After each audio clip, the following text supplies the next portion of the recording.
I know that we've all run across lots of people who think that all agencies and all agents are basically the same, and nothing could be further from the truth. And when it comes to your listing presentation, you're going to have to be able to demonstrate how you are different and how the brokerage that you work with is different and how you compare and contrast brokerages and agents. In order to do this, it's important to understand, number one, what type of model are you operating under?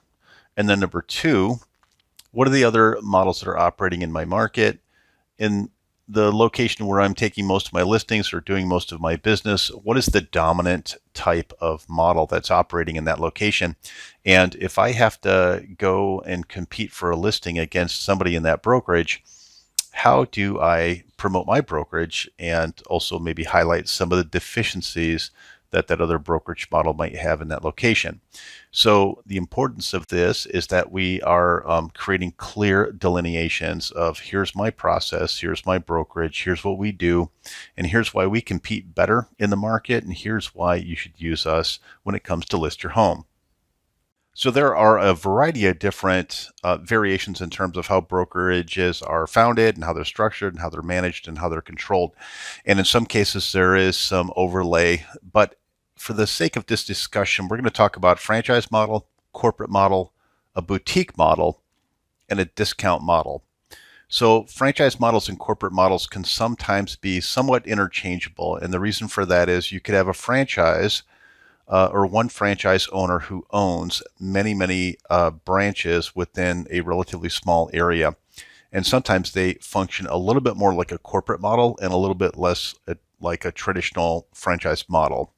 But at the end of the day, let's just talk about these four major categories: franchise, corporate, boutique, and discount. We're going to talk about how they're structured and what are some of the features and benefits of each of those models. And again, we're doing this within the construct and the framework of you as an agent being able to understand what does the support structure look like in terms of what an agent is going to get when he or she affiliates with that type of brokerage. This is important ultimately not because of you, the agent, but it's important with regard to how you're going to be able to promote and support the needs of your client and how your brokerage is ultimately going to help accomplish that. In some cases, there's a great deal of support. In other cases, there's a lot less support, but the commission splits are more favorable. So as an agent, you might have to be subsidizing that in some way, shape, or form. And if that's going to happen, it's important that your seller understands that, because this is going to help you justify the commission that you're earning. So before you ask me the big question, which one of these models is the best, I'm going to answer it in advance and say it depends on the agent.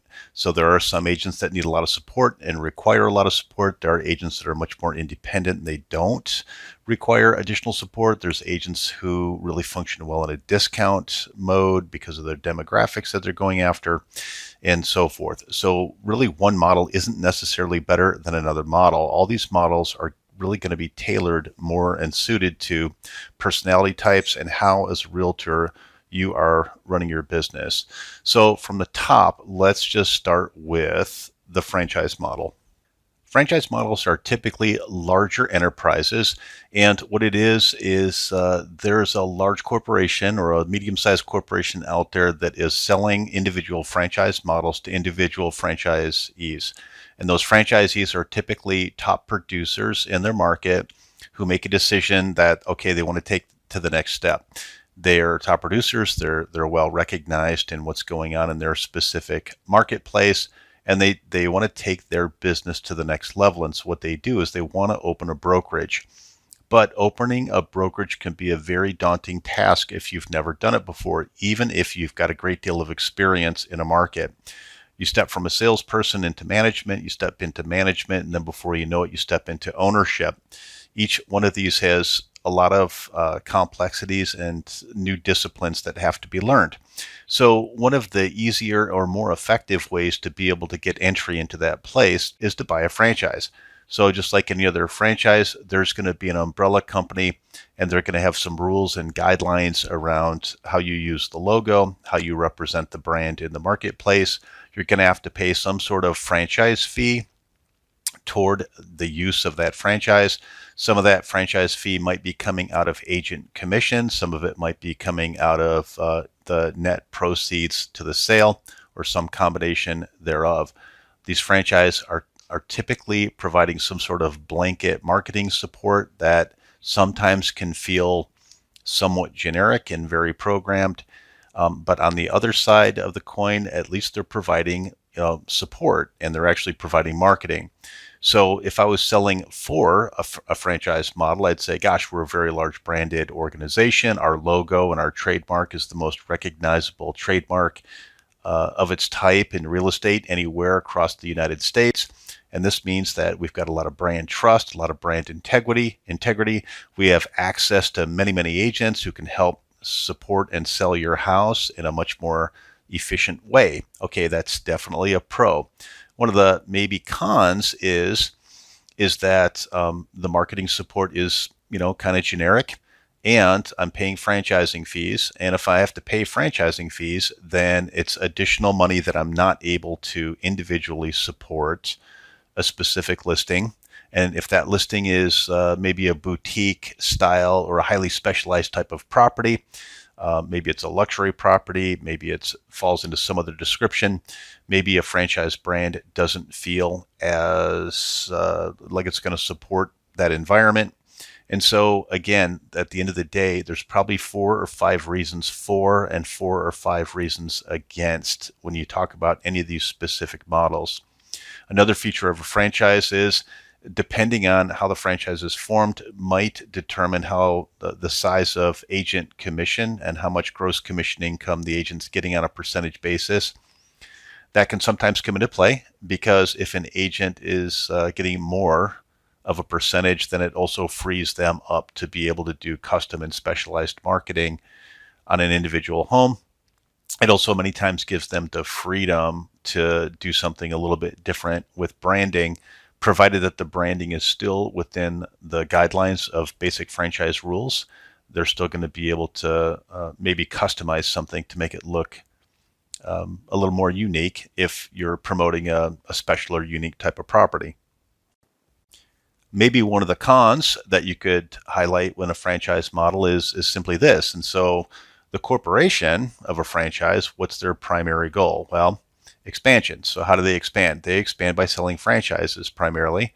And so a certain amount of the marketing dollars that they set aside are going to be used not to sell real estate specifically, but to sell franchises. And so is that percentage a large percentage? No, it's not, but it might be enough to establish a little bit of a foothold when trying to explain away some of the larger franchises that might be operating in your market. You might say something like, gosh, you know what, they're a franchise and franchise is good, and I appreciate that. However, some of the money that they're using to spend is really to promote and sell franchises. Their primary goal might not be necessarily to sell your real estate. Now, is this true? It might very well be true depending on the market that you're functioning in. First off, I'd encourage you to be as honest as you possibly can, but this also requires that you do quite a bit of research so that you really understand who your competitors are within your market. Okay, the next step is corporate model. And so corporate models are usually larger companies. They have more centralized leadership. They might have a variety of branches all over the place, but they're definitely functioning in a much more old school methodology where they're forcing down value from up above, and it's a lot of policies, there's a lot of procedures.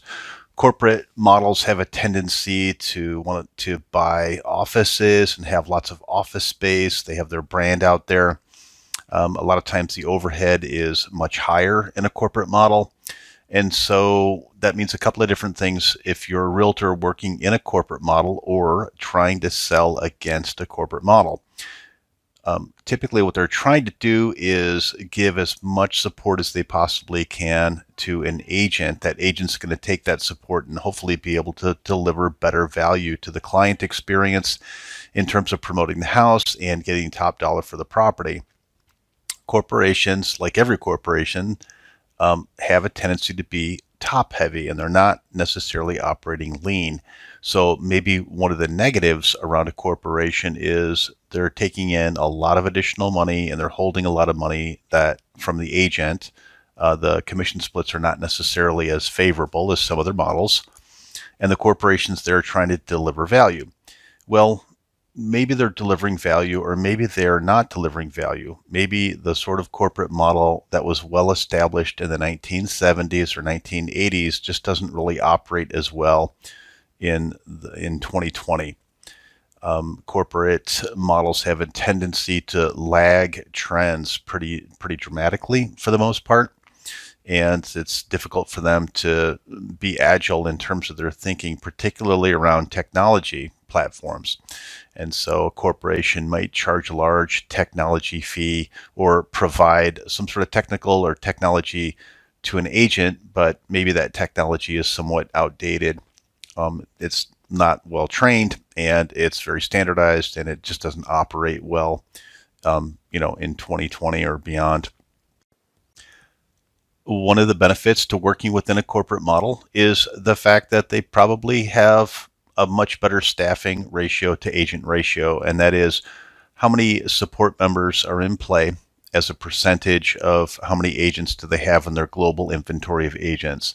They have a tendency to have more transaction coordinators and more other support type people. They might have an on-staff marketing director. They might have a social media director. They might have sales directors. Branch managers are typically on salaries, which means the branch manager is probably not going to be in direct competition with the agent. So agents are, we hope, getting a lot more support in the corporate model. Now, if that support is relevant to helping the agent, that's great, but in many times it's not, and we find these corporate models are really struggling as time goes by because most agents are expecting much higher commission splits. So if the corporation is taking, 20 or 30 or 35% of gross commission income, how are they driving that value back to the agent, and how is that agent leveraging that to maximize the exposure and the value of the listing? Now, if you're in a corporate model and you have that marketing program kind of mastered, then you can speak intelligently around that and really leverage up the large corporate brand, the corporate support, how the marketing gets done, how the system works, and why it's effective. If you're selling against the corporate model, what you want to do is probably highlight the fact that, it's kind of a dinosaur model. Maybe don't use the word dinosaur, but it's an older type of model that's out there. They're less dynamic, they're less agile, and many times they're less responsive to market conditions. Okay, the third type of brokerage we want to talk about right now is the boutique brokerage. And so there's some features around boutique brokerages that are favorable, and then others that, of course, are challenging. Boutique brokerages are usually small operations, and they're very, very localized, and they're many times formed around one person or maybe a couple, maybe a husband and wife team or something like that, who become highly recognizable in a submarket, and as a result, they take their business and they don't want to pay franchising fees, and they don't want to pay large corporate commission splits, and so they go out on their own. They create their own branding opportunity. They typically will either rent or buy a small shop in a very localized area that's very recognizable. It usually starts in an area where they're already well known and they're doing a lot of production. They went to high school with all the people in the area. They went to college with all the people in the area. Sometimes these locations where boutiques are prevalent are unique locations in terms of coastal, maybe as a coastal properties, maybe it's lakefront type properties. And these are the areas where the boutiques have a tendency to flourish, is with the boutique type properties and the special interest type properties. So if you work in a boutique, one of the advantages to doing that is all real estate is local, right? So at the end of the day, we could talk about national trends or statewide trends, or this is what's happening in the county. But ultimately, it's about what's happening at the corner of Main Street and Anytown, USA. All real estate is local, and it's usually promoted local. The vast majority of people who are going to be exposed to the property that you're selling are probably within a 5-mile radius of where the property is located. They already know the city, they already know the neighborhood, and they might already know the benefits of that specific location. They might already have kids in the school district, and they're just looking to add a bedroom. they might be trading down and want to stay in the area. And so the highly localized concept around boutique is desirable because, hey, we're with you, we're one of you, we've been in the neighborhood for the last 10, 20, 30, 50 years, you know our families, and we're a part of the community. So that's all of the huge benefit of possibly operating in a boutique. So if you flip the coin and you're selling against a boutique, here's the problem. They typically don't have any sort of IT or marketing support at all. So these are small mom and pop shops, and they're not going to be able to help you with your Facebook account. Typically, they're not going to be able to help promote you through social media. If you ask them for video or digital support, you're probably going to get a deer in the headlights type look, because these people have been doing business the way they've been doing business for a very long time.